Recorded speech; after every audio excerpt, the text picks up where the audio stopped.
Welcome, everyone, to the breaking news with Breakaway USA, your pivotal source for the most compelling and urgent news stories of the week. I'm your host, Fabian Garcia, and alongside me, of course, we have Mr. David Kate and Mr. Kevin Fairs. And each week, we dive deep into the heart of the news that matters, bringing you detailed rundowns, critical analysis, and our unique perspective on what's shaping our world. Today, we're tackling topics that everyone is talking about, including the CIA admitted that they had agents hidden in the crowd during January 6th. And OJ Simpson, the juice, has died. Israel is on the brink of war with Iran. We're going to talk about that and a number of other things. And remember, if you find these discussions enlightening and our insights valuable, don't forget to like, subscribe, and share. It really helps people find us. So buckle up as we dive into this week's pressing stories right here on Breaking News with Breakaway USA. What's up, guys? How are you? Super excited to talk about this just loaded show. So excited. We have an eventful show today with so many different topics to discuss. It has been quite the day, quite the week, and man, honestly, we're learning a lot of things we already knew. But I'm excited for the OJ story. But let's get on into it, Fabian. Yeah, I think the first story we're going to talk about is the CIA actually admitting that they had agents hidden in the January 6th crowd. And we have a video that we're going to show you quickly. Check this out.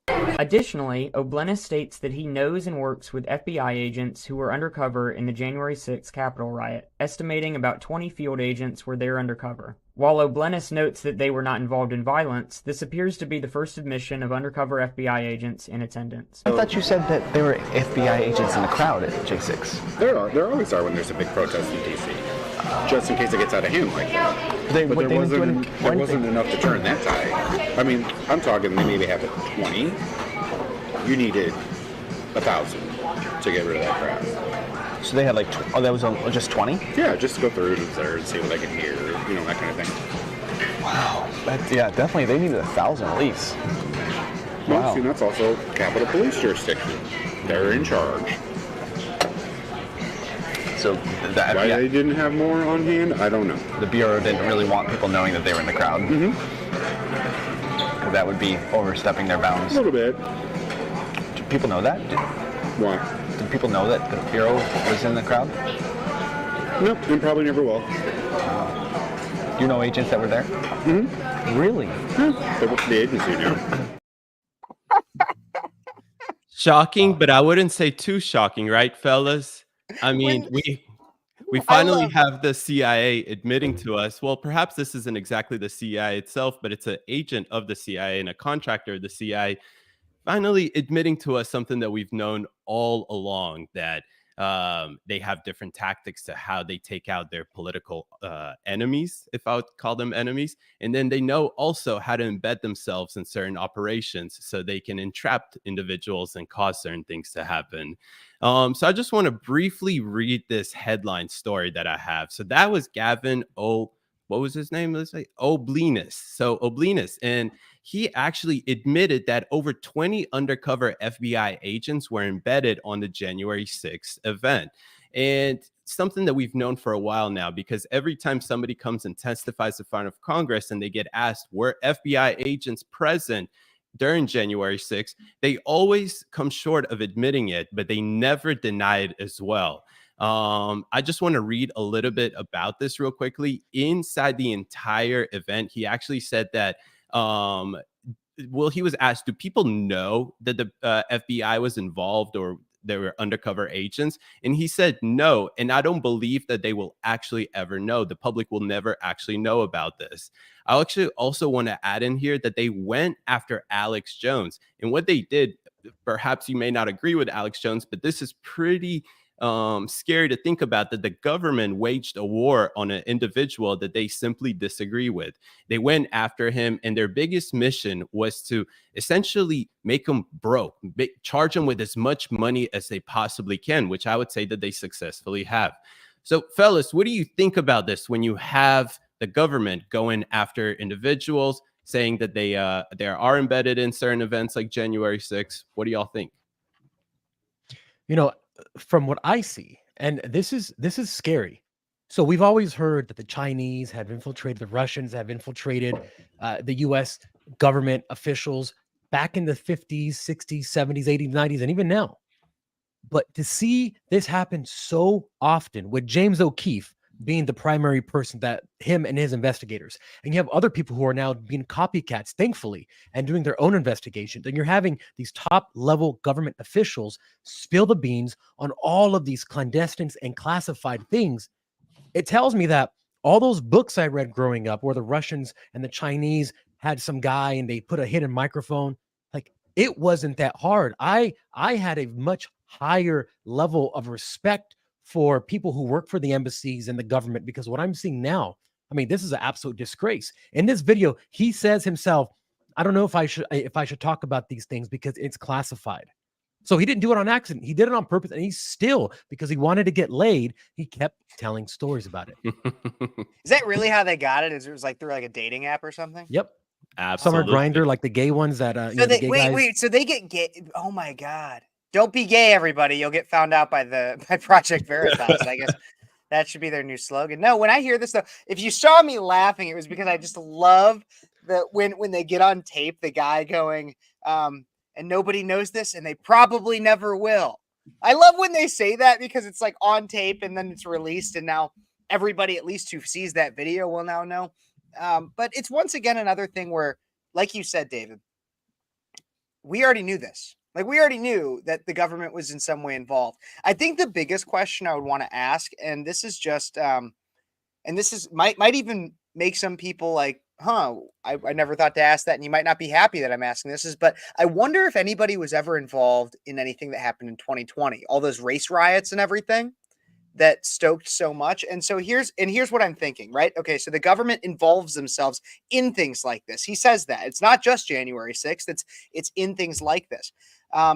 If we are led to believe and stoke more and more racial division and more racial fear, and that's exactly what the riots did, the BLM riots of 2020 did, then that might push people to vote a certain way. Now, there's some people that would be more likely to vote for Trump because it's, oh my gosh, look at all the BLM people, that's Joe Biden. Or there's others that might say, well, this is what's happening currently in Trump's America.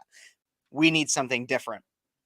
And while it was Joe Biden's supporters, or at least seemingly Joe Biden's supporters, who caused all that damage in 2020, maybe it was the FBI, maybe it was the CIA. See, conservatives are conspiratorial enough, and I put that in quotes on purpose, and I hope you guys can understand why, but we're conspiratorial enough to ask that question, maybe the government was in some way involved, since the day it happened. But when did the left ever do that for 2020? They never did. Which in reality, maybe they should have, because maybe they're not as much to blame and the government was a lot more involved than we thought.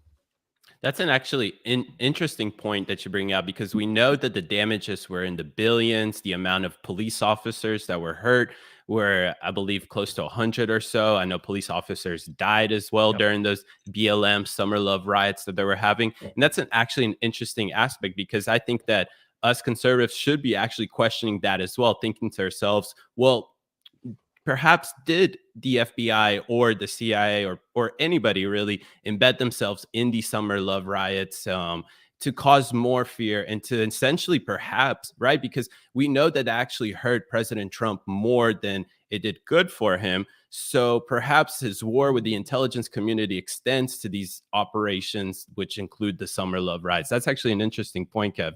And just a quick funny note. Yes, he was found through Grindr. And I think it's hilarious that we've seen one after another individual that's being exposed through Project Veritas or something similar, some undercover journalism, is gay. And when I told my friend about this story, he couldn't believe it. He's like, this dude is saying this on the first date. He's really trying to get laid. And I thought that was the most hilarious thing. I mean, think about this. I mean, average Americans, my friend doesn't really pay attention to politics that much. And he found that to be absolutely hilarious. He's like, this dude is giving up all this information on the first date. It just shows you really like the useful idiots that we're working here with. There's a great saying that I'm thinking about that I read not too long ago, and it goes along these lines. It says, so you mean to tell me that the CIA did really bad things in the 40s, 50s, 60s, 70s, 80s, 90s, and 2010s, and nothing changed, but now they don't do it anymore? Like, come on, give me a break. Like, no one was ever castigated. Nobody was ever charged with anything. And all of a sudden they're not doing it because why? Because you don't believe that it's real. I mean, it's right there. That guy works for the CIA. Took down his LinkedIn as soon as right after they exposed him, but they have the original one before he deleted it. And it's just, I mean, the level of idiots that are in this government running the government at the highest levels should make you extremely, extremely scared. And you know what's sad is that we've been conditioned through the media to see these politicians as something as grandeur, as someone who has like this insight into something that us laymen can never get. Most of them are absolute bumbling bozos and idiots. So I'm saying that because I've met many, and I know you, Kevin, and David, you have as well. It makes me sad. So when you meet a good person who's in politics, you're like, wow, why can't I clone you to be 100 of you? No, absolutely. Well, and even like not just the CIA. The CIA is one of them, but the FBI too. And you brought up the idea of, oh my gosh, like people now think that all of a sudden the CIA is all great, but in the past they've done bad things. Look at the FBI. J. Edgar Hoover, the person who has been claimed to basically have founded the FBI or has been was instrumental in the creation of the FBI, was found to have was charged with enforcing and collecting evidence using illegal surveillance, wiretapping, and burglaries.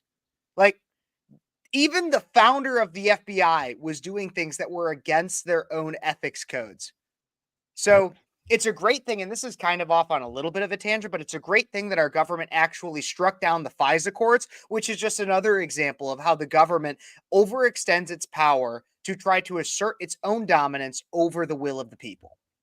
We were pretty close to letting that FISA bill go through, actually, until us as people applied some pressure on the House to essentially block that. But one thing that I just want to mention is that you guys were talking about that people think that suddenly 2010 the CIA stopped doing these things.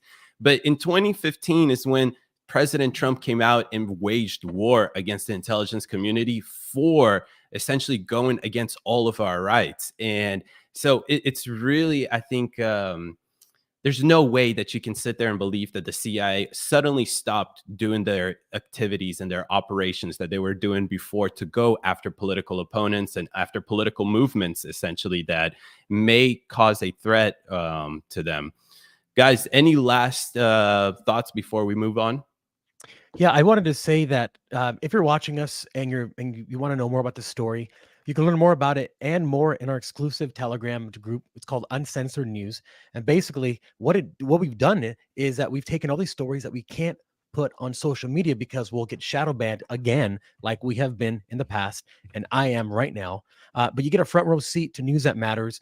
So if you want to get that news, then go to our Telegram. It's t.me/breakaway. Because we post things all the time there. And if you haven't gone in, make sure you're in there with us. Absolutely. And one thing I'll say before we go to commercial break for a second is that I'm about to dump the Instagram live button. So if you want to go see this live and continue seeing it, go on Rumble, go on YouTube. You can find us at Breakaway USA. You can go to any link, essentially. You can go to the link in our profile and you'll find our live stream. But we're dumping this Instagram live right now as we go into commercial break.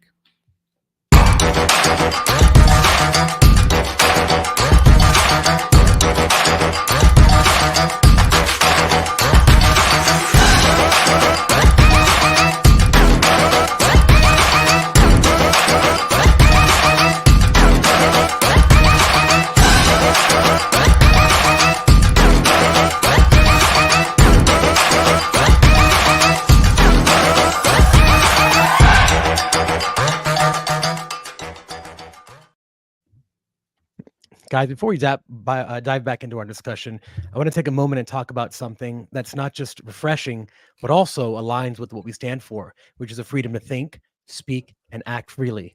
And that's why we're thrilled to have Freedom 2.0 as our sponsor.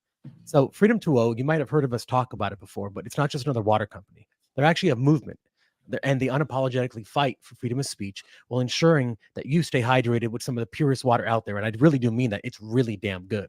They have this super unique filtration process, which includes reverse osmosis, O3 ozonated infusion, and ultraviolet water filtration, which removes the impurities without having a bunch of unnecessary chemicals. So it tastes really damn good. Plus, instead of your money going to sex changes like when you buy other companies' products, Freedom 2.0 actually helps creators like us create more content for you. So please go support them and opt for a healthier hydration water for a satisfying experience. If you believe in making choices that reflect your values, then join us in supporting Freedom 2.0. Remember their mantra, it's speak free, think free, and act free. So check out freedom20.com and use the code Breakaway for 15% off your order. Let's go. Absolutely. And the thing is we got to transition from talking about water to the juice. The juice, everybody, is no longer loose. The Bronco, it's out of gas, and we can finally figure out whether or not the glove fits. However, some people might find that a little offensive if you try to shove it on in the casket or something. But former NFL running back Orenthal James Simpson, better known as OJ, the juice. He has died at the age of 76 after a battle with cancer, and his family announced this Thursday on social media. An X post on his official account said, quote, on April 10th, today, our father, Orenthal James Simpson, succumbed to his battle with cancer. He was surrounded by his children and grandchildren. During this time of transition, his family asks that you please respect their wishes for privacy and grace.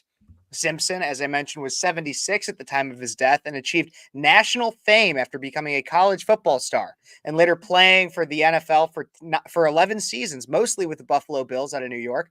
He is considered to be one of the greatest running backs in franchise history. Now, he is also very well known for being a murderer. He murdered his girl or his ex-wife, I believe, or maybe, ex-wife, Nicole Brown Simpson, and her boyfriend at the time, Ron Goldman, in 1994, and the pair were found stabbed to death outside the house in the condo in Brentwood. Simpson was arrested and charged with murder, but was later acquitted following a high-profile trial, many of which blame race as the major issue in this. Simpson is survived by 4 grandchildren from 2 marriages, including Sydney and Justin, who he shared with Nicole Brown. One of the Simpson sons from his first marriage drowned in 1979, which I just thought was an interesting thing to point out. Now, here's the thing, and I want to get your guys' thoughts on OJ, his life, and everything, but it's important to recognize that even in death, OJ Simpson is controversial, with many celebrating his death, like Caitlyn Jenner, Bruce Jenner, who posted to X, quote, good riddance. But I guess no one told Caitlyn that OJ's famous moment in a car didn't end with fatalities. So I don't know if you guys know, Caitlyn Jenner was in a fatal car crash in 2015. But say what you want about O.J. Simpson. He was a pro athlete. He was an actor. He was a sports commentator. He was a 1993 white Ford Bronco enthusiast. He survived a suicide attempt. He murdered 2 people and got away with it. Went to jail for 8 years for stealing his own crap. Got out and became a Twitter troll. On top of a lot more, this man lived a full life, and it's worth talking about. O.J. Simpson. What do you guys think? OJ the Juice has passed away. So I was born in California, and I remember this verdict. I was little, and I never have seen in my entire life since then so many people absolutely glued to the television every single day. That's all there was on every single channel. There was no streaming service. It was just broadcast channels with the little bunny ears, and you're trying to get the right connection so you can see the channel. It was wild. It was absolutely wild. I remember seeing it on the television. And I'm like, why is this guy running? And then you see everything that happened. And you see how the Kardashians came and got famous from it. And then, as you said, Kevin, he went to jail because he stole back his own memorabilia with guns, which is just insane. And I had no idea he was even cancerous, but geez, that guy's something else, man. And lastly, in 1992, I'm going to age myself. There was a game called Squeeze the Juice, and it was an Orenthal James board game. And now it's really expensive. Oh my God. Well, my thoughts are, you summed it up pretty nicely with his accomplishments. And it's unfortunate to see that with such great accomplishments like that even after he dies, his legacy kind of still is all over the murder that happened. Essentially, like, nobody remembers that he was an amazing American football player. Nobody really remembers the acting moments. Nobody remembered. I think majority of people just remember the 93 Bronco chase, and then they also probably, if they're my age or so, or Kev's age, they probably saw the Netflix documentary or HBO documentary, whatever it is, where it was the trials versus the juice. Yep. And that's how they know OJ Simpson. So it's unfortunate to see such great accomplishments get overshadowed by the murder. And the one thing that I'll point out is that there's a lot of people that I'm not sitting here and saying like, sympathizing for a murder or anything like that. I think that it's very unfortunate that that happened. But here's the thing is that a lot of people are celebrating that. But then you also have to think that they realized like his kids, they only have one dad. He's his dad, right? And now he's gone. So that's the case for them. But yeah, it's really interesting that even when he dies, the legacy of that kind of murder essentially overshadows all of the other accomplishments, and it just shows you America never forgets. Well, you're absolutely right. I think the thing about OJ that everybody needs to recognize is whether you think that he is like the biggest problem in the world because of the murder, or you stan him because you loved him as a football player. It's important to recognize, and the reason why I cared so much about this is because there's two main reasons. The first is the cultural icon that OJ was. Like, again, how many people do you know that were all of those things? Pro athlete, actor, sports commentator, murderer. Like there's so many things that make up OJ Simpson that it's iconic in its own right. Not necessarily great, not necessarily bad, all of the above. And I think that there's something to talk about with that. The second thing is also the kind of noticing how America shifted in part because of OJ Simpson in terms of race relations. And that's what I think is really fascinating about it. And just his death is another time to recognize that, because if you look at the way in which the trial happened, so I'm studying to be an attorney. And so I find his trial to be one of the most fascinating because it was barely based on the facts. If you look at Johnny Cochran, I mean, even South Park has a whole thing about how Johnny Cochran, they make a joke that he uses this thing called the Chewbacca method, where in South Park they say, oh, well, Johnny Cochran he doesn't even talk about the case at hand. He talks about Chewbacca or something. And that's essentially what he did with OJ's trial. He didn't necessarily change it to Chewbacca, but it wasn't at that point a case about whether or not he murdered Nicole Brown Simpson. It was more of a case as to what is the current state of race relations. Was he targeted because he's a black man? It was going off of all the Rodney King stuff that had happened like a year prior.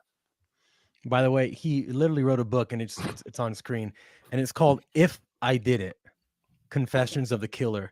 So this dude took a page out of Barnum and Bailey's and made a book literally saying what everyone was saying and made money off it. Like, that's so if you did something like that now, I don't know if people would stand for it. There's also at least from what I understand, so there's that, but at least from what I remember, and I could be wrong, fact check me in the comments, I don't care, but from what I remember is that it was actually a part of the civil trial, because in criminal court, it was found that OJ did not kill Nicole Brown or Rod Goldman. But in civil court, when they sued for damages, it was found that he did commit the murders, which means he wasn't going to go to jail for it, but he owed money for it. And so all of the money from that book. So first off, the book was in production at the time, I believe. And so they made it so that it had to look like it said, I did it. Like, that was part of the civil litigation. And then also the majority, if not all of the profits from it, went to the families of Nicole Brown Simpson and Rod Goldman. That's crazy.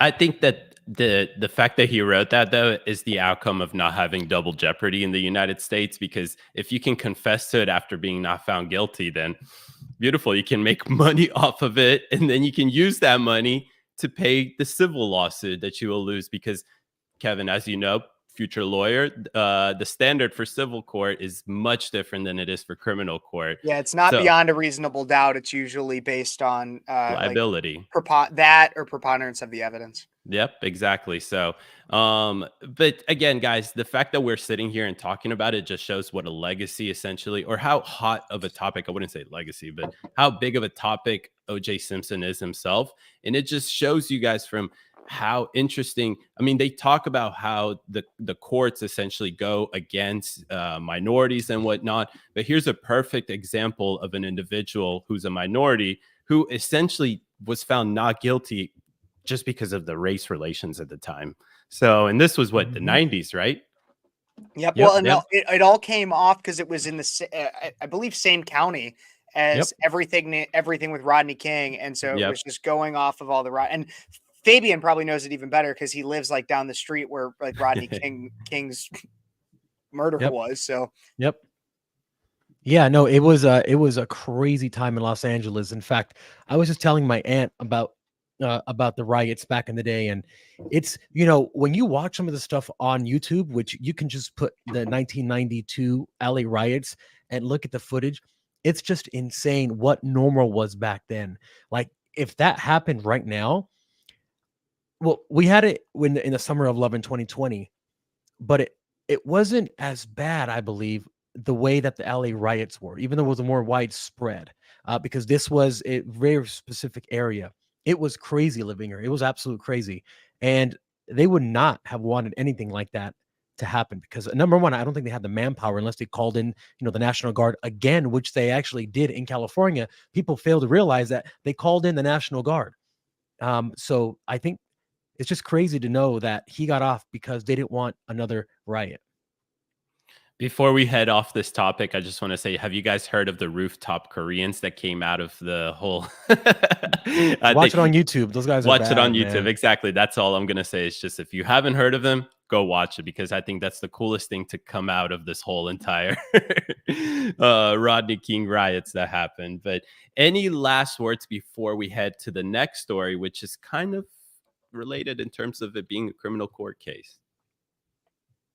No. Oh, I did want to say sorry about OJ too. Also, if you have not seen how he was a Twitter troll afterwards, like I had a video. We don't need to get to it, but there is a video from him on Twitter when like the Alex Murdaugh stuff was going on, and literally, so he posts this to Twitter, and the caption on it was like, "A lot of people have been asking me about Alex Murdaugh," and like in the first 10 seconds, he goes, "Yeah, a lot of people are asking me when I think about the Alex Murdaugh trial, like I'm an expert or something."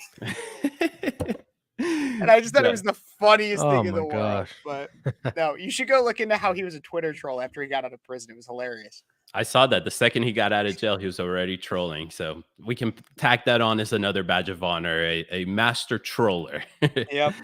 All right. We'll close the coffin on OJ Simpson with that. No pun intended. So we'll roll into the next criminal story that we have on deck. So Ethan Crumbley, is that a name that perhaps sounds familiar?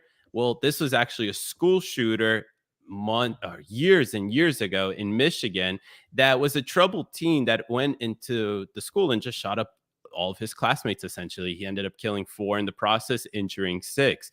But the reason this story is getting much more attention than any other school shooter is because the parents of the school shooter are actually the first parents in U.S. history to be convicted for the kids' actions. Now, the prosecutors are essentially saying that James, the father, failed to intervene despite his teen son's unstable mental state, and even neglected to lock up the semi-automatic gun that he bought the teen. So, gentlemen, before I get your thoughts on this, I just want to go over the entire story that both parents were actually charged, are convicted, and now going to be behind bars for about 15 years. And they're being charged with involuntary manslaughter charges, or convicted with involuntary manslaughter charges, because the court essentially, and the prosecutors are claiming, and have found them guilty in doing so, that the parents neglected this. They essentially didn't lock up the gun. The kid was obviously having mental health issues, and they proceeded to buy him a gun as a Christmas gift. So, fellas, what do you think about this? Should parents be held accountable when negligence is like this that leads to a school shooting? Is this an overreach by the federal government or state governments? What are y'all's thoughts? Well, there's a certain things that we know are happening, and that is parental rights are under attack. In fact, I believe it was a deputy prime minister of Canada, the lady who's tweaking out, looks like she's on meth, twitching all the time now in news conferences, whatever her name is. I believe it was her that said, or maybe it was crazy clown Trudeau said that there are no such things as parental rights, but there's only children's rights. So we know that the entire movement of the left wants to remove children's parental rights from their children. So if we're looking at that, now you have a situation where parents bought a gun, had it in the home, and the kid accessed it. Did you say that the parents bought the kid a gun, David? Correct. The parents bought the kid a gun for Christmas as a Christmas gift. So now if you're a parent and you're thinking, oh my gosh, if something happens and I bought my kid a gun, I can go to jail because this is a test case. So I may not buy my children, my kid a gun anymore, which all plays into the hands of the neo-Marxist communist left, which they want no parental rights, where the state owns your children, where you as a parent can't do anything except put up with whatever they give you. And now, as a double whammy, to kill two birds with one stone, if you buy your kids a gun and they use it, you could be liable. I mean, imagine that. I actually kind of disagree a little bit, just a little bit.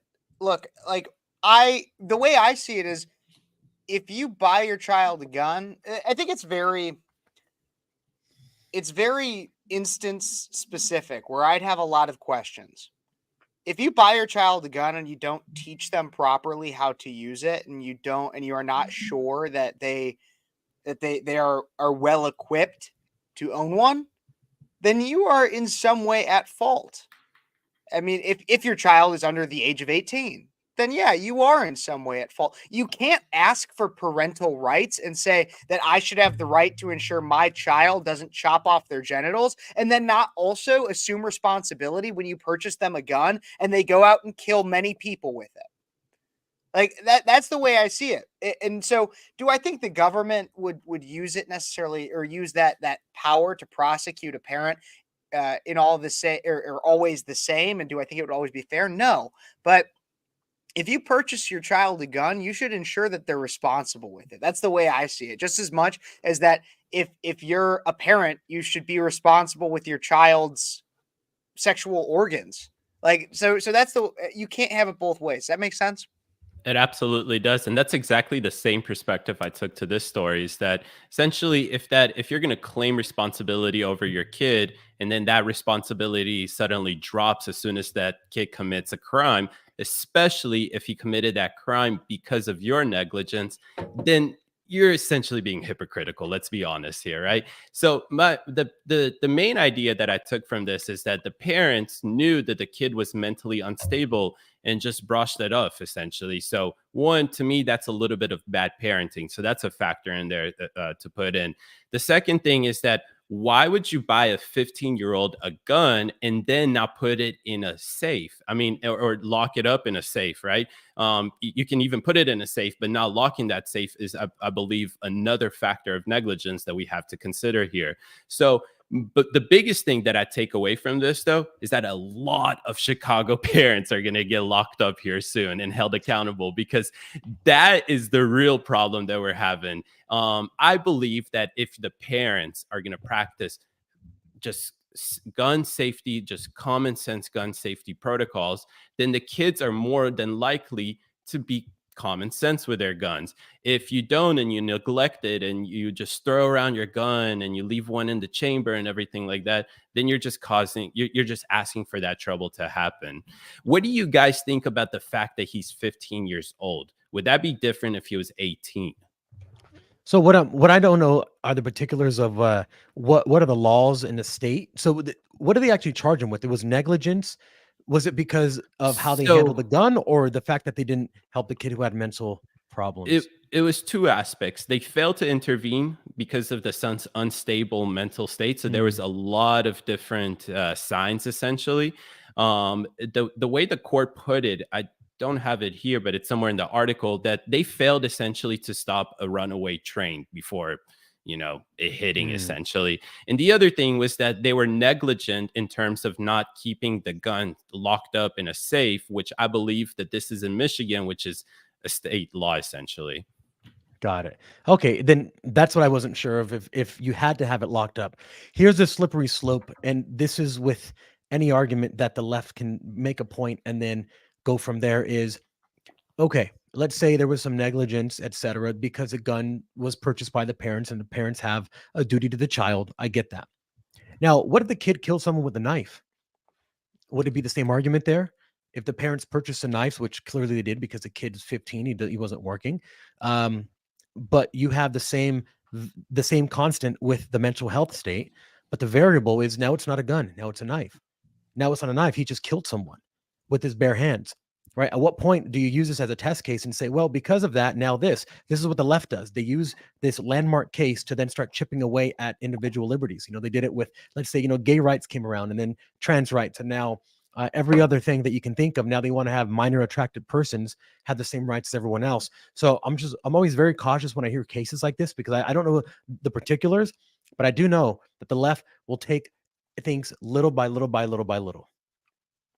Yeah, I understand where you're coming from, but I mean, to an extent, like I said, if you have parents and you give your child anything that could be used as a serious weapon, such as a firearm, even a knife, and you're also the same people asking for the right to ensure that your child doesn't go get an abortion or have some level of a sexual surgery because they're going through a phase, then you need to have both sides of it covered. You need to be able to answer for taking care of your child on both sides of it. And that's really the way that I see it, is that you can't ask for parental rights and then not also assume responsibility when your child in some way underage does something that's irresponsible, more than irresponsible. I completely agree with you, Kev. And especially if we don't set this precedent right now, imagine what this can lead to in terms of parents not assuming responsibility for their kids' actions. So it can lead to even worse society and culture that we're in right now. And if anything, I'm even agreeing with you to some extent, Fabian, is how much the left could take. The left will take anything at any means. And so if you say that parents should not have responsibility over their child in this instance, then they will also use that against you in saying parents will not have responsibility in terms of if their child is okay enough to where the parent will not be held liable in this instance, then the child has every right to consent to genital mutilation, to abortion, to sex, and more. Which we know that's It's a exactly fine the line. left. Yep. It's a fine line, and that's exactly what the left is taking us to. We're going to take a short commercial break real quickly before we go to our next topic. You don't want to miss this because apparently there's an insurrection at the Capitol, but they're not calling it an insurrection. So stay tuned. We'll be back to it. Blah, blah, blah, blah, blah, blah, blah, blah, blah, blah, blah. What are you talking about? Here, have some freedom to go. Man, the Constitution is awesome. Type 1A.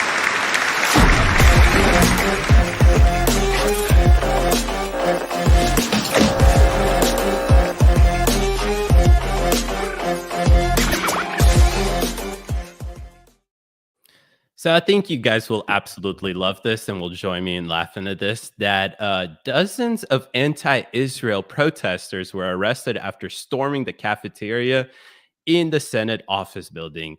So, and I don't hear anybody calling this an insurrection, but dozens of anti-Israel protesters were arrested Tuesday after storming through a Senate office building and briefly causing the cafeteria to shut down. So they even shut something down. Sounds a little familiar. The mob of demonstrators marched inside the Dirkskin Senate office building at around 12:30 p.m. while chanting phrases such as, wait for it, guys, the Senate cannot eat until Gaza eats. Wow. So approximately 50 people were arrested for illegally demonstrating inside the Senate office building this afternoon. It is illegal to demonstrate inside of the congressional buildings. And I think, production, if we could maybe cue up the video while we talk about this, because the video itself was this funny. In DC? This was DC. This is the Senate building, so this is the Capitol. Wow. Join our team. Please visit our job fair on April 20th. Production, I think it's actually a different video. It's outside of the article, but you'll find it in a second. But guys, what do you think about this? I mean, I don't hear the news talking about this. They stopped an official thing. Here we go. You have the video. So let's watch the video, and then I'll get y'all's thoughts about this.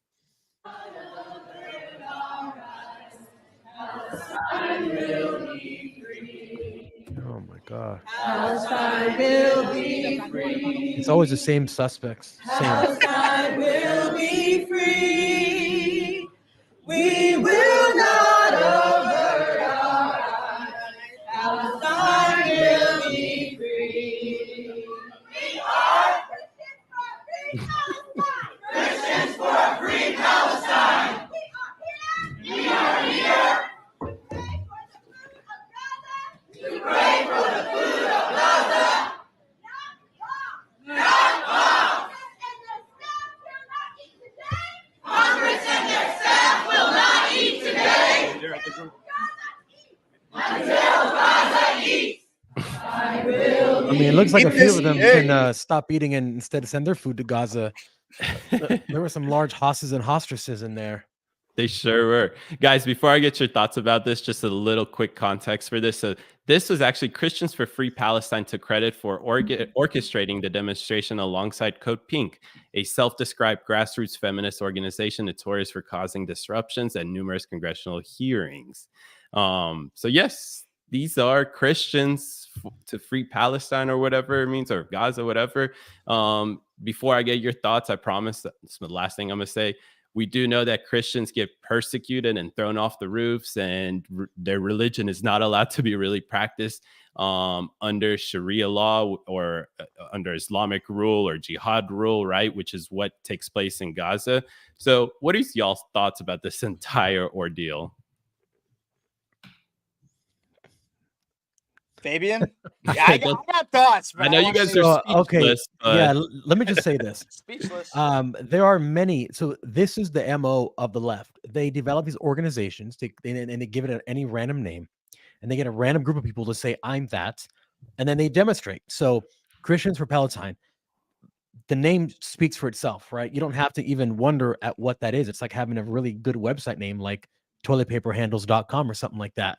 But the problem is, and I don't know if that's available, but it is, you better give me 20% if someone buys it right now.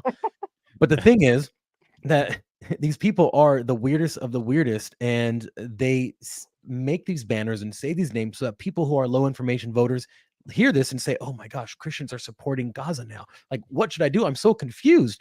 I read the Bible and the Bible says support Israel, but oh my gosh, these people at this Capitol, they said I can't eat. So what do I do? And depending on your level of critical thinking, you may fall into the trap that they set for you, which is exactly this. Absolutely. Well, even building on top of that a little bit is the fascination I have with leftist protest and leftist activism. If you look at it, it's always to disrupt. And so, like, think about when we use the term disrupt. Usually, to disrupt is only positive in terms of business. You're a disruptor if you're in business of some kind. Other than that, it's relatively negative. But if you really look at all the times that, and I've done so many different TikTok reactions to things that lefties do, is like, I've seen vegans on buses, like mariachi bands that trap you, and they're just like, stop eating the meat. It's gonna make all these poor little pigs feel like crap, and like they're gonna die, and blah blah blah. Or you get like, I was at Illinois State University, and we had the Graduate Workers Union. They were the union of graduate workers. If they didn't already explain that in their title. And they were all mad because not only was their tuition paid for, they weren't getting paid enough because like they had like $12 an hour or something on top of the tuition already being paid for doing half-assed work and giving me B's on shit. But so these graduate workers like walked through our what was it called? Our administrative building. So like, we're the president of the university. They walked through and they were all mad because they weren't getting paid enough. They had to disrupt. Or you see people that throw paint on the Mona Lisa, or they do all these things that disrupt. And then when conservatives get real mad that they believe the election gets stolen in 2020. And again, we already covered it wasn't all conservatives. There were some there, but we get Trump supporters and they get real mad and they disrupt. It's an insurrection. It's a coup d'etat. It's the destruction of democracy. But when Brett Kavanaugh is trying to get confirmed back in, what was that, 2017, 2018? And you literally have leftist protesters that are breaking windows in the Senate confirmation hearing. Like they're breaking the windows. They're pounding on the door right outside. No one calls that an insurrection. Kevin, it's because they're oppressed, so they can do that. I'm oppressed too. Bingo. I'm a woman. I'm going to tell you I'm a woman, and that makes me oppressed. So I'm oppressed now. So does that mean I get to go do whatever the fuck I want, wherever the fuck I am? No. Absolutely. No, Kev. Come on. It's a double standard. We know this. This is how America is nowadays, is that if you are who you are right now as a white male, you don't have these privileges. But if you just change your pronouns, my friend, you have new privileges. So come on. Like that guy who joined a Zoom call for was it Fat Celebration? It's a Fat Celebration Zoom, and the guy is clearly not fat. And they questioned him. He says, "I identify as fat." So they asked him to leave still. That guy is an absolute stud. Maybe we can get him on the podcast. But it's just funny how they live in this reality, this little make-believe world. But then when reality hits them, they don't understand how to cope with it. There was a video that Gentry and I a few months ago reviewed. It was this girl getting arrested. It is incredible. She was saying, "Well, are you drinking?" She's like, "Well, I have generational trauma and I'm oppressed," and every excuse under the sun. But when reality hit and the cop said, "Turn around," she completely broke down. She didn't know how to handle it because he was actually putting his hands on her, and all that make-believe crap wasn't make-believe anymore. She really had the cop's hand on her because she was resisting arrest. And then she started crying like a little baby. And that's what they do when you say no.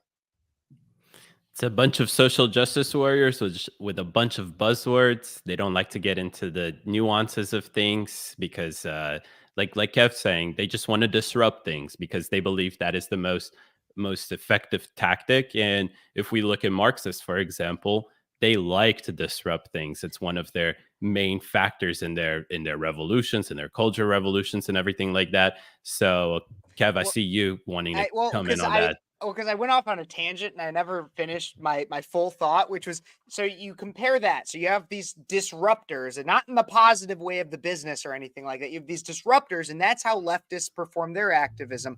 Along with that, I mean, they even stand in the middle of a flipping street so I can't drive my car through it. And I start thinking maybe I get 10 points if I hit one. But then you get to conservatives. And so I've done conservative activism. I am a conservative activist. And so when you actually go out in public and you see conservative activism, because you don't hear about it in the leftist way. I mean, they'll talk about January 6th, but the majority of conservative activism, you don't hear about. What is it? It's usually a college kid on a college campus with a table. And when you do hear about it, it's because Charlie Kirk came there, and you have a lot of people that are really mad that Charlie Kirk was sitting at the table saying that men can't become women. That's conservative activism. Conservative activism is literally just standing there saying, "This is what I believe," on a sign. It's not standing in the middle of the street. It's not going on your bus or train yelling at you that you're a terrible person. For the most part, I will say you have some of those Christian people that go out and say like everybody's going to hell, but I don't consider that conservative activism. Why? Because it's not policy based. It's only religiously based. But that's actually a really good point. So I will say that there are people that might align with conservatives, but they're not conservative. It's not conservative activism. It's not political activism. It's religious activism. Totally different field of view. But conservative activism, political activism for conservatives is not disruption based. It's not. And if you look at all the different times that conservatives did protests or led some sort of activism, it doesn't mirror anywhere near what the left does. And look at cancel culture, for example. When we want to boycott something, we don't go into the streets in front of the offices and demand that they throw somebody out of the job site, or that they change how they approach things, or that they change their syrup, for example. You guys remember how they had to change the syrup name because it was too racist? Well, conservatives, they actually protest in terms of boycotting the place, making the place lose money, making the label lose money. And that's how they change things. That's how they get what they want. But these idiots, they love to go inside the damn Capitol and taunt a bunch of weird phrases like Christians for Gaza. To me, when I hear that, I'm like, whoa, this is the same thing as chickens for KFC, for example. I mean, literally the exact same thing. Guys, last thoughts before we move on to our next topic here. It's the same old suspects, the same weak-looking people, a bunch of diabetes-filled leftists who are just complaining about everything but doing nothing to actually help the economy. They're more worried about something happening in a place they're never going to visit than they are about what's happening next door. And that's a level of idiocy that I think it's actually unmatched. Because when your house is on fire, but you're worried about something happening halfway across the world, which you know nothing about really, except what you're fed. You've never been there. You don't even know people who live there. But you're passing judgment, and not only passing judgment, but you're actually activating yourself, going into these buildings and trying to apparently starve people for not thinking the way you think. Like that, it's just so stupid. Like, I get it. There's bad things happening. This is not the way to handle things as an adult. And I say that term loosely because these adults aren't really adults mentally. I think you hit it on the nail there. Let's move on to another story that's taking Twitter all over right now. And it has a big implications on the upcoming election right now. So a ruling out of Arizona Supreme Court essentially upheld a very, very old abortion law, an 1850s abortion law or something like that, which essentially has a lot of implications for Trump's campaign. I kind of termed this as abortion looms over Trump's campaign, because you saw essentially the Arizona Supreme Court make an interesting ruling that both Trump and Kari Lake, which is running for Senate in Arizona, both didn't really seem to like it. So, and Kev, I know that this is a topic that you really like to talk about, so I'll love your opinion about it, but let's kind of open it up a little bit. Clip, she actually does a phenomenal job of going over the entire story. Yeah, let's listen to it. Let's just go ahead and play it because she does a great job of explaining everything. Abortion ban. That ruling triggered these headlines. However, here are some pretty important aspects of this ruling that you might not know just by reading the headlines, or in some cases, reading even further. Number one, the state's attorney general has already said she will not be prosecuting women or doctors under this law. What that means is, even though the state Supreme Court said that the 1913 law can be enforced, so long as the attorney general doesn't prosecute people under the law, it really has no effect. The second thing is that these headlines say the law was enacted in 1864. Granted, the law has origins back to 1864, but Arizona as a state wasn't even granted statehood until 1912. This law was enacted by Arizona in 1913. And finally, the question for the Supreme Court in this case was whether the 2022 enactment of a 15-week abortion ban effectively repealed this 1913 law that was never officially repealed, or if the 1913 law still stands. Now, there's so much more to know about this case, but this is your reminder to always read beyond the headlines, and in some cases, do even more research than that. And of course, I'm always here for you. So if you want to know more, check out tonight's episode of the Unbiased Podcast, available on all podcast platforms. All right. Thank you, Jordan, for that great summary right there. So before I get y'all's thoughts, I just want to open this up a little bit more. So like I said, Kari Lake, Trump, they both kind of came out against this ruling, especially because this ruling came out a day after Trump tried to essentially neutralize this whole topic with abortion. There's a video that you can go find yourself and look at it. But essentially, he came out and taunted an idea of essentially some kind of abortion ban, but essentially saying that it's still up to the states to determine everything, which is what exactly Roe v. Wade overturn was all about. Just little more context to add to this. A lot of pundits believe that essentially the red wave in 2022 never came because of the Roe v. Wade ruling that happened. So abortion is a very big topic when it comes down to the left. It really brings out the people to vote.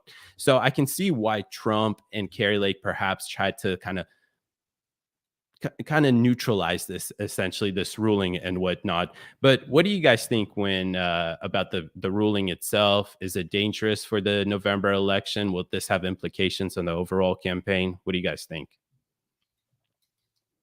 Take it away, Kevin. Okay, see, because like abortion is like such a big topic for me. Actually, just last weekend, I don't think I got any videos, but just last weekend, I was invited, along with some others, but I was invited to talk to an independent Republican women's forum in Illinois. Why was I invited to talk there? Because men need to speak up on issues that are traditionally talked about as women's issues, abortion being one of the biggest. Look, I personally am anti-abortion. I politically am anti-abortion. It made me actually unhappy to see that Trump came out and said this is a states' right issue when we have a federal law that says that a murderer, if somebody who murders a pregnant woman, they can be charged with double homicide. Why is it that you take one of those parties that is exterminated in the womb that is not also federally considered murder? Why not? It's not just women that all of a sudden a baby pops out of nowhere and it's already there. No. A man has to be involved.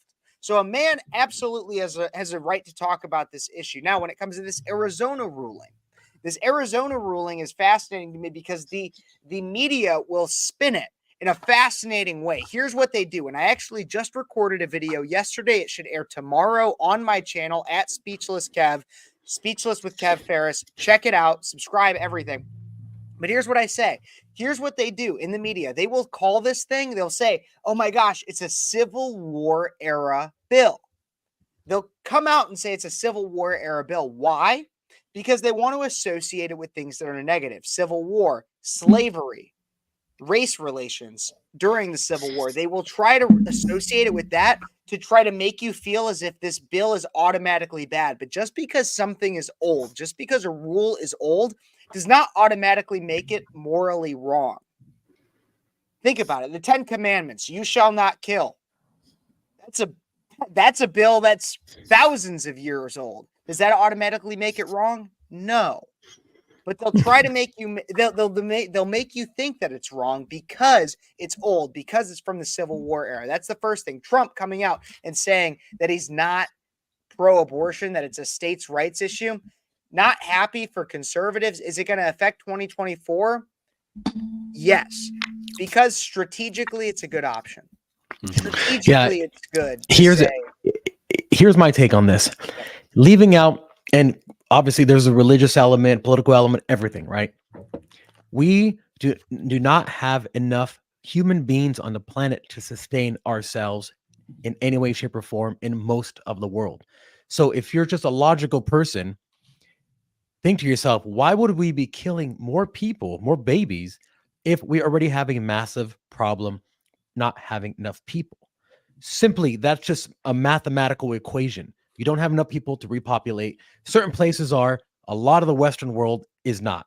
Okay, so I'd like to hear someone's logical answer on why humanity has to take a backseat and potentially not survive because of your narcissism. And that has nothing to do with religion. That's simply a mathematical equation there. And then the other thing I would say is, I know Republicans, especially lately, they're trying to figure out how to navigate these waters because it is a very big issue with women, especially. Dude, women aren't going to vote Republican most of the time anyway, especially white liberal women. I mean, what are you trying to save at this point? Are you going to, it's this whole dichotomy of, do you want to win the election and lose the issue, or do you want to keep the issue and potentially lose the election? I mean, you just got to say what you think, man. I think you make a really good point, actually, Fabian. And I talk to this with my guy friends a lot about this, is that if you really talk to males that are Republican, actually it doesn't matter really. If you talk to males, I don't believe that abortion is in their top 10 issues when it comes down to what you're voting for. But for women, it actually is in the top 3. And actually, if you look at the statistics, I have it right here. 1 in 8 women voters say abortion is their top issue, where 1 in 8 voters in general say one of the top 5 topics for them is abortion. So it's pretty interesting, and you make a good point there. I want to play this Trump's response to the Arizona ruling. He was in Atlanta, and it literally happened, I don't know, an hour after the ruling came out. Let's watch it, and then I want you guys' thoughts about him, about his response. Yeah, they did, and that'll be straightened out. And as you know, it's all about states' rights. That'll be straightened out. And I'm sure that the governor and everybody else are going to bring it back into reason, and that will be taken care of, I think, very quickly. What do you think about Florida?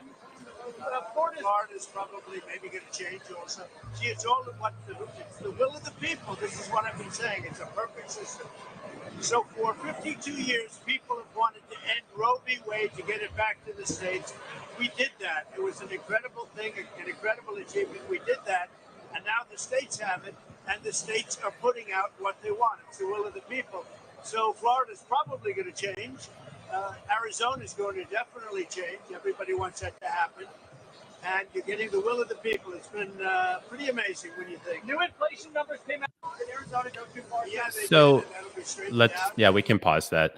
So I want your guys' just take on this. He says that it's state rights, but we saw in Alabama, the Supreme Court essentially go against IVF. And now all the conservatives, not all, but a lot of conservatives are rallying up in support of IVF, which I'm in support of as well.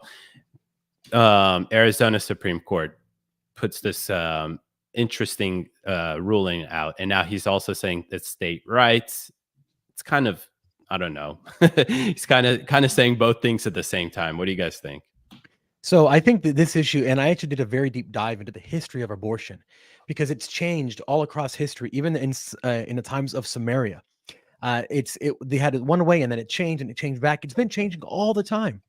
Even in England, that's where we had these first really westernized views of abortion, because it used to be considered murder. And then in England, it kind of changed. And then here in America, it was very strict. Then it got loose. Now it's becoming more strict again. So it's never going to be an issue that's solved.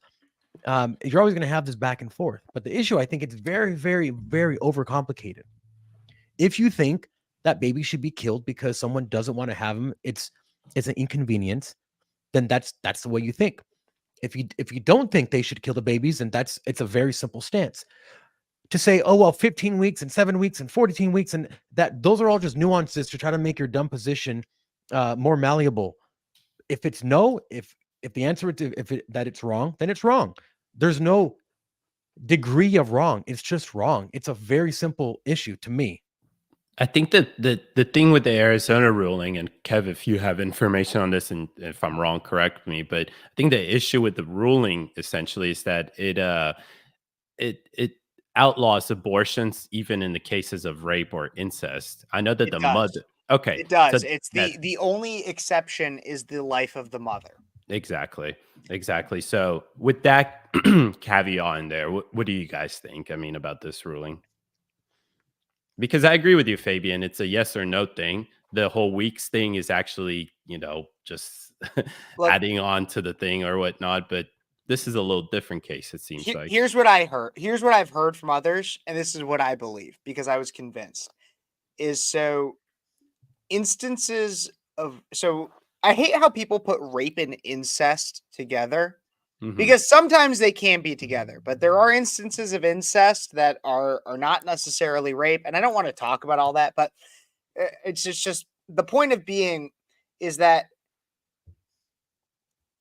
no matter how despicable, disgusting, gross, how much we hate the reason that a child's life is conceived, no matter how terrible it is, that does not decrease the value of that child's life. I definitely agree with that. And so that's what I'd say. And so like I've had times where I've gone back and forth, especially on the issue of rape, where I'm like, man, like I wouldn't want to have a woman that feels or that is legally compelled to carry that child to term. But at the same time, the value of that child's life does not change. The child did not choose to be conceived that way. Like, you know what I'm saying? Like, I feel again, like it's a very, it's a very simple issue. it's not the kid's fault. Why would you kill the kid for someone else's fault? The mother is going to live through it, right? Sure, you might have to take some therapy, and you may have these things. I but feel for that have woman. things. I feel Absolutely. for that woman, like so much. I think, like, I am not a person who believes in government assistance for like almost anything. That woman should have her life funded.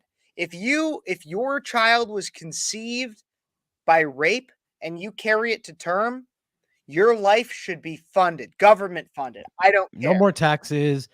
Yeah, absolutely. Government assistance, because you're doing a service to humanity at that point. Exactly. One you don't want to do, just like people who join the army, right? Most people don't want to die, but they will do it for their country. Mhm. So, and they get tax breaks, and they get money from the government, they get health care, they get VA benefits. So why not extend the exact same thing, as Kevin was saying, to someone who does that? It's not the kid's fault. Why would you kill the kid, the baby, because of something some bozo did? Like, just doesn't make any sense. Yep. Those are all really, really good points. And I'll just say this, that it kind of goes back on what you said earlier, Kev. If you're watching this and you're saying, wow, what a bunch of bozos, a bunch of dudes talking about what would be a woman's issue.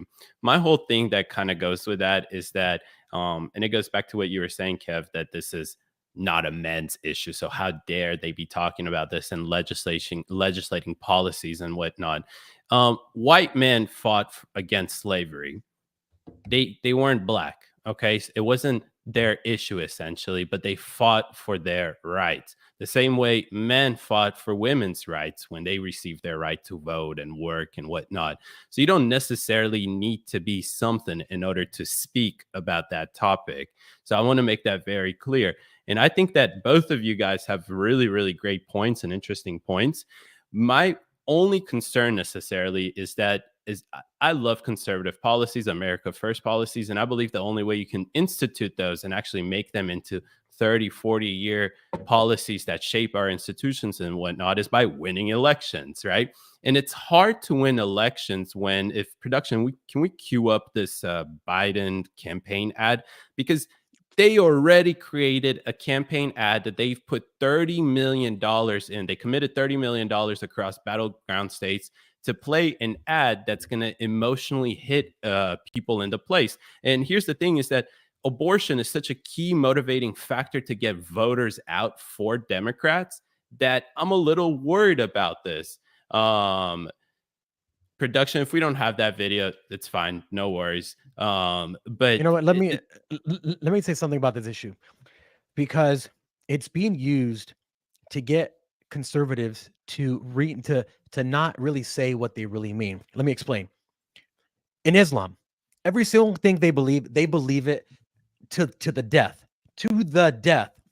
Meanwhile, Christians are saying, well, or conservatives, well, yeah, but we got to win the election and this. That's exactly what they want you to do. They want you to be wishy-washy so that you don't have anything to stand on. And if they can get you to renege on that, and the entire Christian movement is like, yeah, well, I mean, yeah, it's bad, but then they've already won. Because don't say it's not going to win you elections. A majority of the world, I don't know if the majority, but a vast majority of the world is Muslim and follows Islam. And they're not going to recant on these issues. That's what they believe. And they believe it with such fervor that if you go against it, then you're going to be banished.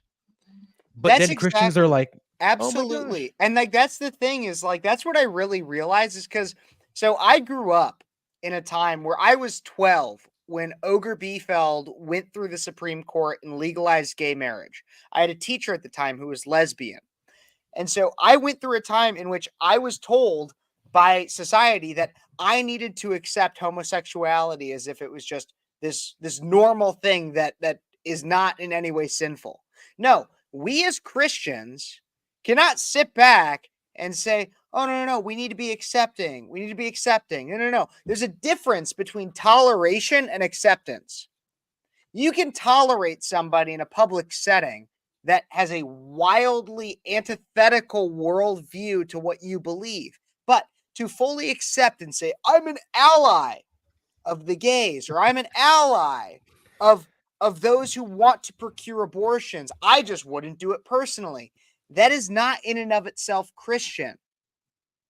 Now, that doesn't mean to say, oh, you should consider voting for Biden over Trump or voting for somebody else. No, that's not what I'm saying. But to be mildly frustrated is absolutely warranted in this case. Because as of right now, there is not a single pro-life presidential candidate. Yeah, I mean, I agree. And listen, I know Trump I don't personally know Trump, but we know Trump, right? As soon as he's going to see the polls, as soon as he's going to see the reactions and the headlines, and especially this ad that I think production got queued up for us, he's going to probably start to sound a little bit more liberal, socially liberal on his approach to abortion, even though he put in 3 really, really great Supreme Court justices, really conservative to the point of where they actually overturned Roe v. Wade.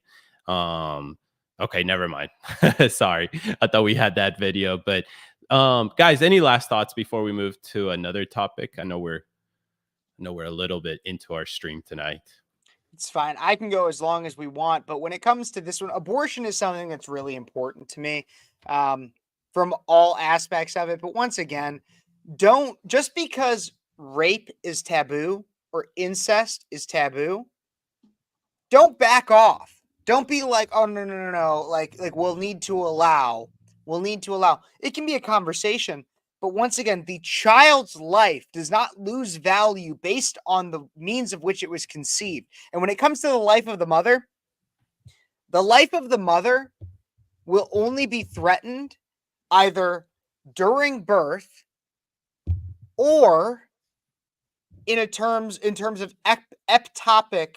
I'm sorry, I'm terrible at pronouncing it, but ectopic pregnancy. An ectopic pregnancy and terminating that pregnancy is not the same as an abortion. Do your research. Know the science. Just want to make sure everybody knows that. Yeah, I think you have a really good stand on it, honestly, and it's actually the conservative stand on it. So, Kev, I agree with you. We got the ad up. We got the ad up. Let's play the ad. Millions of women lost the fundamental freedom to control their own bodies. And now isn't that women's ad? lives are in danger because of that.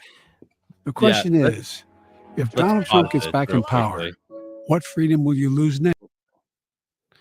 So we'll find that ad and we'll throw it up. But it's more bullcrap, because that's the thing. It's like Donald Trump is literally coming out, and this is just another example of how nothing will ever be good enough for the left. Is Donald Trump is coming out and saying this is a states' rights issue. I played in the video that I recorded last night. I will everybody go follow my channel. You'll be able to see it. I played a clip of Tammy Duckworth, who is the senator from Illinois, the crippled veteran woman. And she complains about Donald Trump and how the Arizona ruling is Donald Trump's fault and he's so terrible. But the thing is Donald Trump came out and said, I am in favor of states' rights, which not only allows for Arizona to do whatever the hell they want, but it also allows for Illinois to make it legal for 12-year-olds to get abortions without their parents knowing. Real law in Illinois. Underage people can get abortions without parental notification in Tammy Duckworth's state, but she will still say that it's Donald Trump's fault that Arizona is allowed to do whatever the hell they want. Illinois is able to do whatever the hell they want because of the same principle. Yeah, but that's not what they want, though. That's decentralization of power, and they cannot win. They cannot institute this neo-communism in America if they allow states to have those rights. So the federal government has to trump everything. Every single thing, and they hate when things like this happen because it's out of their control. It's in the states' hands. See, my only issue with this is that obviously, as you can see on the very left extreme side of things, is that they allow abortion up to 9 months, essentially, and in many places like Colorado.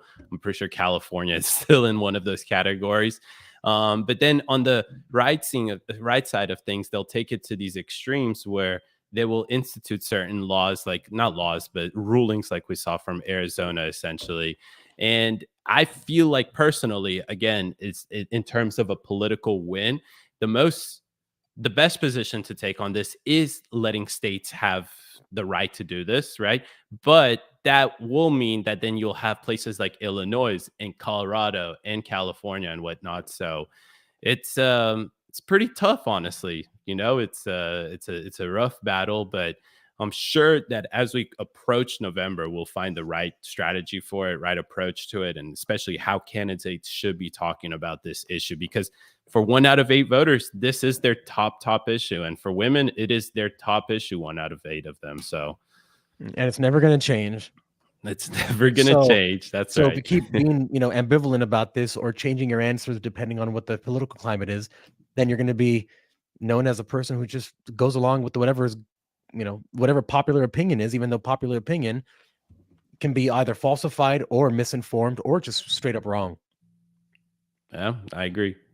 Absolutely. Fellas, let's move on to our last topic of the night. We'll have another topic I think Kev's going to present it real quickly, but we're probably going to dump all of our YouTube for that because we'll get canceled for that. No, it's okay. Mainly, the CDC says that you can't have a heart attack from the COVID vaccine. Believe what you will, but that's what the CDC says. I think we're going to have some follow-up comments with that may get us a little strike on YouTube, but that's all I'm saying on it. That's all I have to say. Yeah. So basically, if you want to see this next segment, go on X. It's Breakaway_USA. It's very easy to find. We're there and we're on Rumble, but you can find us there. Exactly. Sorry, I had a little connection issue there, but right before we go to that story, we're going to just wrap it up with this one last story that squatters are taking over homes. And this is happening in my state in such enormous numbers that it's crazy, like massive numbers. But squatters take over Georgia man's home while he was caring for his sick wife. And this is a newly reported story that pretty much everybody was reporting about it. It was on Fox News. It was on all the local news and whatnot. But a Georgia man claims he returned home from caring for his sick wife to find squatters had changed the locks on his home and moved in. And now local laws are blocking him from evicting the alleged freeloader.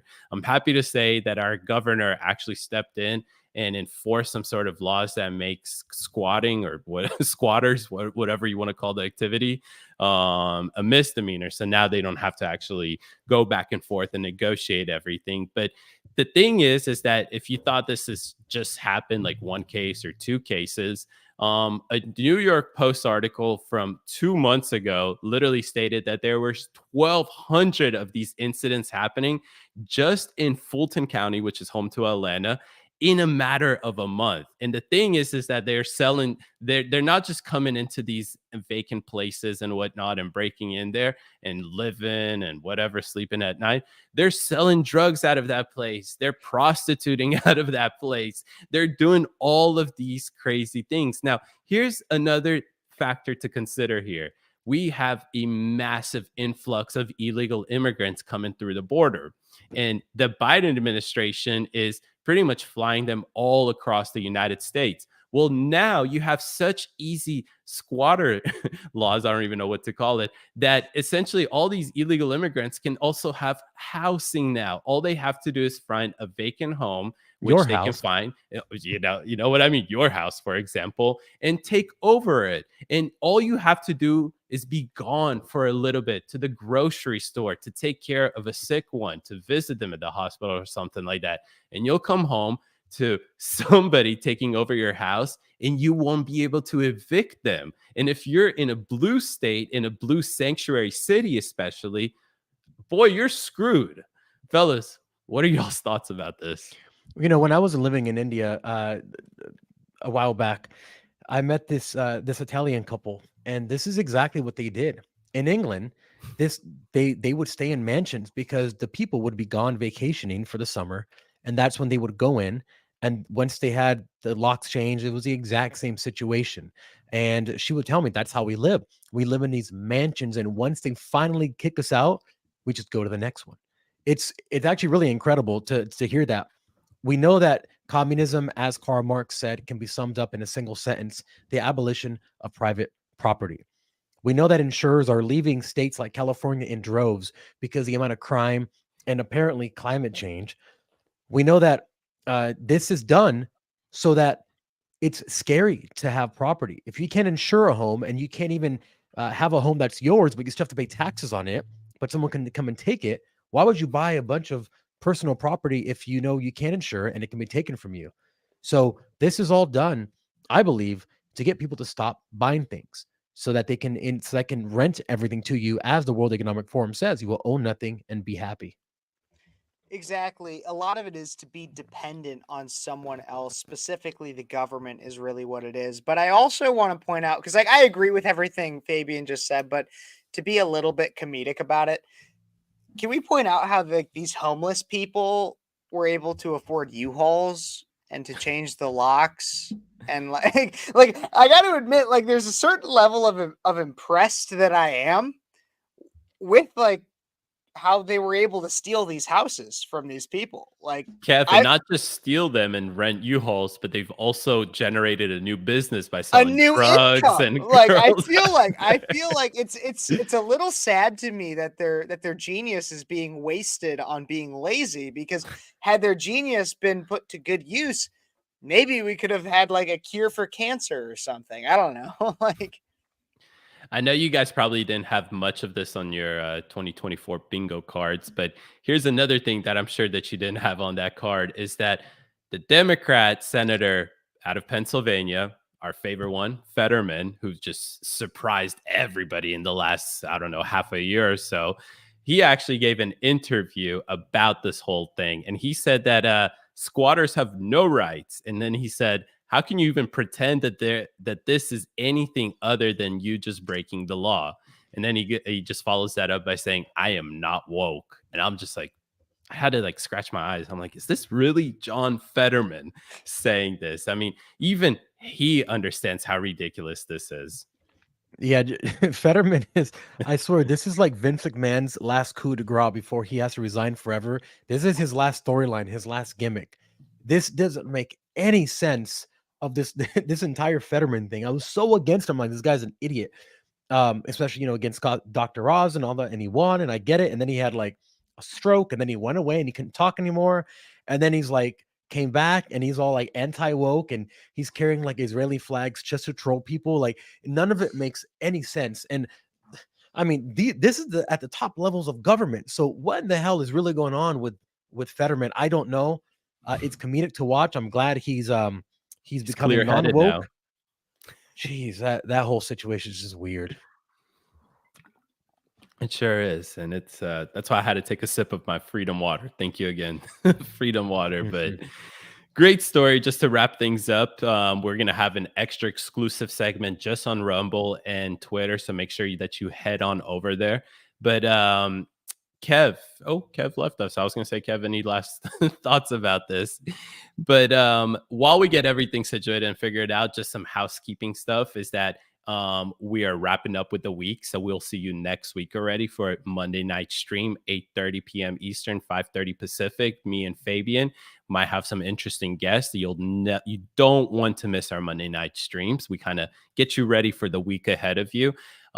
We have investigations with Fabian and Bree Thursday, 1 p.m. Eastern, 10 a.m. Pacific.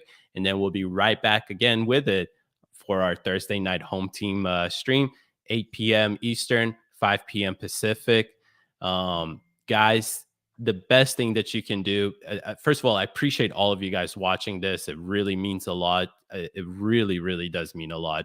But please share this with all your friends. Retweet this as the most simple thing that you can do, or share this on your story or whatever it is, because we want to get as many people seeing this show as possible, because I think that we deliver a lot of underreported news, as well as give you very objective perspectives on everything, plus some hilarious commentary. And Fabian, absolutely. Discord group. What about our Discord group? Yeah, so for those who prefer audio or podcast, we have those available. Just simply search Breakaway USA on your favorite podcast platform. And very important, join our uncensored Telegram news group to stay informed on news and topics that we can't cover anywhere else due to censorship. That's t.me/Breakaway USA.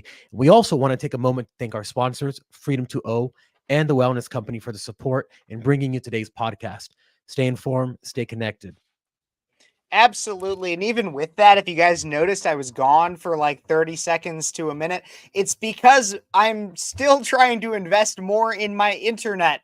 And so if you support people like the Wellness Company, the Freedom 2.0, and all of our sponsors, then you will help me make sure that I can stay on for a full live stream without any technical difficulties. So thank you so much for all of that. Are we getting to our next we're gonna take a quick short little commercial break. We're gonna dump YouTube away. We're gonna be just on Rumble and Twitter so we can be as uncensored as possible. Oh so yeah, the gloves are coming off. Not the OJ glove. The I'm keeping my YouTube on because I want to see if I get actually censored because I don't have any strikes yet. So we're gonna see.